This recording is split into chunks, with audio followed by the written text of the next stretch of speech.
মালদহে post office মোড়ে শুরু হলো দেওয়াল লিখন আগামী 21শে জুলাইয়ের সমর্থনে প্রস্তুতি শুরু। তারই চিত্র ধরা পড়ল মালদা শহরের পোস্ট অফিস মোড়ে।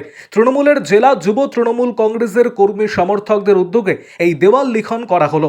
মঙ্গলবার সকাল 10:30 নাগাদ দলীয় কর্মী সমর্থকদের উপস্থিতিতে শুরু হয় দেওয়াল লিখন কর্মসূচি। উপস্থিত ছিলেন যুব তৃণমূলের জেলা সভাপতি প্রসেনজিৎ দাস, কাউন্সিলর শুভময় বসু, উদয় চৌধুরী সহ অন্যান্য তৃণমূল নেতৃত্ব। আগামী 21শে জুলাই কলকাতার ধর্মতলায় শহীদদের প্রতি শ্রদ্ধা নিবেদন করতে বিশাল সমাবেশের আয়োজন করা হবে। প্রধান বক্তা হিসেবে সেই মঞ্চে উপস্থিত থাকবেন তৃণমূল সুপ্রিমো মমতা বন্দ্যোপাধ্যায়।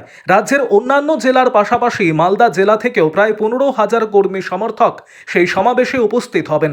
এদিন 21শে জুলাইয়ের সমর্থনে যুব তৃণমূল কংগ্রেসের পক্ষ থেকে শুরু হয় দেওয়াল লিখন বলে জানিয়েছেন যুব তৃণমূলের জেলা সভাপতি প্রসেনজিৎ দাস।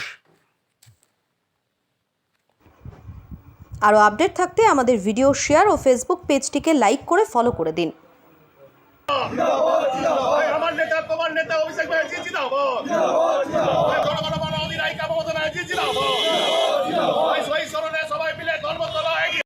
কত লোক নিয়ে যাবেন, আজকে কি কর্মসূচি নেওয়া হয়েছে, কি কি ব্যবস্থা নেওয়া হয়েছে? ঐতিহাসিক 21শে জুলাই ধর্মতলা চলো বাংলার মুখ্যমন্ত্রী এবং জননেত্রী মমতা বন্দ্যোপাধ্যায়ের ডাকে সেই সমাবেশকে সফল করতে মালদা জেলা তৃণমূল যুব কংগ্রেসের উদ্যোগে দেওয়াল লিখন কর্মসূচি শুরু হয়েছে।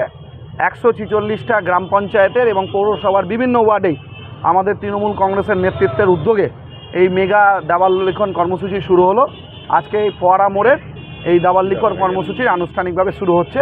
মালদা জেলা থেকে বিপুল সংখ্যক প্রায় তৃণমূল কংগ্রেসের নেতৃত্বে 15 থেকে 20,000 মানুষ তৃণমূল কংগ্রেসের পতাকা নিয়ে 21শে জুলাইয়ের ধর্মতলার শহীদ দিবসের কর্মসূচিতে যোগদান করব।